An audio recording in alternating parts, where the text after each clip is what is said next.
got to fight this guy.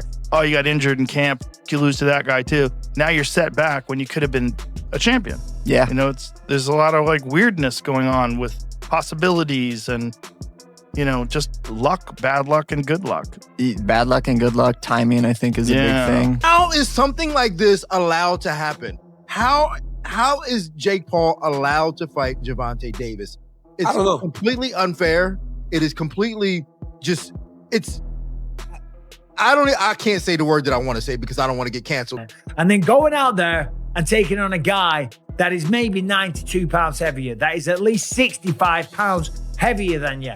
That is called one thing. That's called being a bully. One Joe Rogan has slammed Jake Paul for agreeing to fight Gervonta "Tank" Davis, despite the massive size difference between them. He explained that weight classes exist for a reason to protect fighters and ensure fair, safe competition. Ignoring them, Rogan warned, creates serious danger. In his view, Jake seems more interested in selling tickets and building hype than respecting the integrity of the sport. The concern is clear. Jake's much bigger frame and heavier punches could seriously hurt Tank, making this matchup not just unfair, but potentially dangerous. Sure, but no time limit within the weight classes. Yeah, that'd be sweet. That would be pretty that'd be pretty wild. Yeah, that'd be pretty crazy. Because you know, like two guys are facing off each other, like, and they know, like, there's no rescue every 5 minutes. Yeah. And you go into it knowing you're either getting knocked down or submitted, or you're doing that to the other person. Michael Bisping also voiced strong criticism of Jake Paul's decision to face Gervonta Davis under such extreme weight differences. He pointed out that Jake is preparing to fight someone who naturally weighs nearly 100 pounds less, a move that breaks the balance boxing is built on. Bisping compared it to Jake's controversial fight with Mike Tyson, a 58-year-old retired legend, saying this new matchup is even worse. To Bisping, it's not about fair competition, but about Jake chasing personal gain and spectacle. He stressed that boxing thrives on equal matchups, but this fight looks so one-sided that it feels more like a stunt than a sport one. That could put Tank's health at real risk. One thing, that's called being a bully. It was bad enough when he fought Mike Tyson, a man that was 58 years old, and he was walking around like, I just beat the baddest man on the planet. I just destroyed Mike Tyson and went out there and I beat him, and him and his brother are all celebrating and shit like that. It's like, dude, what are you doing? What don't you understand about this? If you want respect from your peers, if you want everyone on the planet to look at you and take you seriously and give you credit as a boxer, you have to take on challenges that are real. You have to go up against someone that keeps you up at night, against someone that gets you out of bed in the morning to go for a run because the fear of them beating you down is real. Not going up against someone that is so small. If you were to go up to this guy in a bar and try and start a fight with them, people would look at you and say one word: whoa, stop being such a bully. Leave him alone. You are way bigger than this guy. And that's clearly what we have here. It is ridiculous. When you look at the tail of the tape, Gervonta "Tank" Davis, granted, a very, very skilled boxer, a world champion. He's had some great wins. He's had a tremendous career. He's got 28 knockouts on his record. I'm just looking at the tail of the tape here. 30 years old, Jake Paul, 28. Gervonta Davis is 5'5" tall, whereas Jake Paul is 6'1". I would never dream on picking on a guy that is 5'5" tall. Granted, there's some tough guys out there that are 5'5", okay?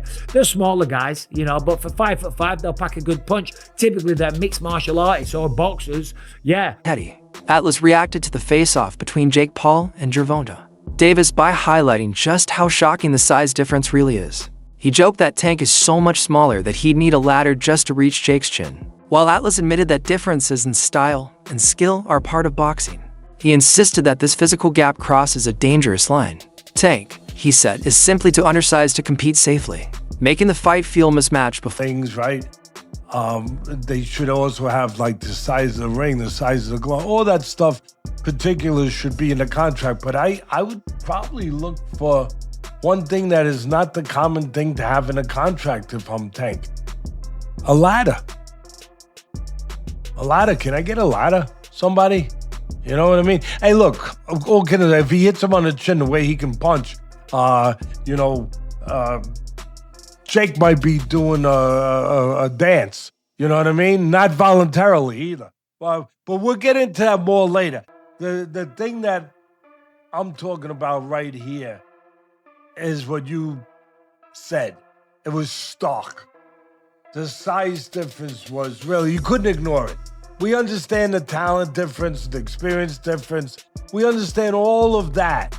But the size, the pure, and we understand small guys can beat big guys. We just saw Crawford do it to Canelo, but you know, a little different. The size difference was, I mean, it was eye-catching, jaw-dropping. And it made me think, and I'm gonna ask Richie, our man here who's doing all the taping, who does such a marvelous job. I'm gonna ask him, because I know he's an expert in this area, but it reminded me of one of the Rocky movies where they had the face, where they did the wrestling thing with Rocky and Hulk Hogan, AKA Thunder Lips. He was Thunder Lips back there. Joe Rogan doubled down, explaining that Jake Paul's motives are more about promotion than competition. According to Rogan, these kinds of bizarre matchups are designed to draw casual fans and media attention, not to advance boxing as a sport. The betting buzz, viral face-offs, and social media hype are all part of Jake's marketing machine. Rogan believes Jake knows exactly how to keep his name in headlines, even if it means turning boxing into a spectacle instead of a legitimate contest. That's a problem. That makes it a problem. My opinion is, I just want to say, in case someone calls me into court, I'm a fucking idiot and I don't know nothing. And don't take my advice. I love the Saudis. Don't take my opinion. I love the Israeli government. I love everybody. That had nothing to do with them. That was Jake Paul promoting it. You know, it's just doesn't bother me. There's compromising the sport, and that's like bad. It's just like if I bet on it, it bothers the fuck out of me. Watching it with people who are so in on it, and then also man, the sports betting apps, they introduced like chat apps in them in Australia. So it's like they're trying to take the place of social media companies where you go together and you meet your friends. Like betting should be exciting enough without having a weird. They're just trying to draw you in. Thing. They're just trying to make money, right? So they're trying to draw you in any way they can. Leonard Ellerb shed light on another side of the story, Tank Davis himself. He revealed that Tank wasn't in the right mental space to fight Lamont Roach earlier this year. Davis had been dealing with personal issues and didn't want to add more stress or distractions. According to Ellerb, Tank's decision to step away wasn't about fear or avoidance, it was about protecting his peace and regaining focus. He suggested Daniel Cormier. Meanwhile, can't believe this fight was even approved. He recalls the press conference where Tank himself seemed confused about what weight class. They were fighting in a red flag in a sport built on structure and safety. For Cormier, that lack of clarity exposes just how reckless the setup really is. He pointed to Jake's overwhelming size advantage and questioned how any commission could sanction such an uneven contest. Cormier warned that this isn't just unfair, it's unsafe. Allowing such a mismatch, he said, damages the credibility of boxing and turns it into entertainment at the expense of a fighter's well-being. Jake Paul.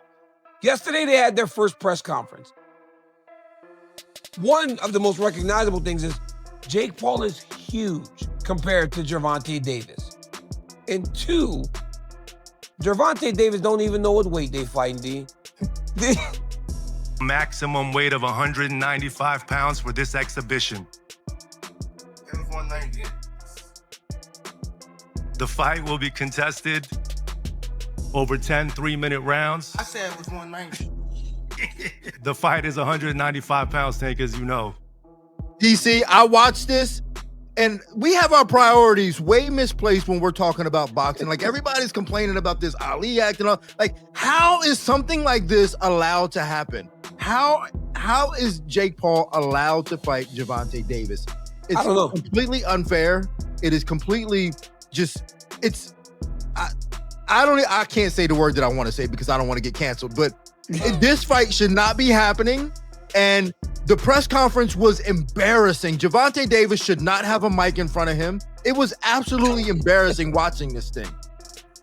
D, why? Why, D? Just the fact that, like, every time when Jake Paul would say something to Gervonta Davis, he didn't know how to answer it. He was comparing himself to, like, P. Diddy at moments, and I was like, oh my God, get a mic away from this guy. This fight shouldn't be happening. And then he didn't even know what weight they were fighting. He's like, I thought it was bad, D. 195. That was the craziest thing. That was the thing that stood out to me the most. Was that when they go, the rehydration limit or something is 195. And he goes, wait, I thought it was 190. Dean,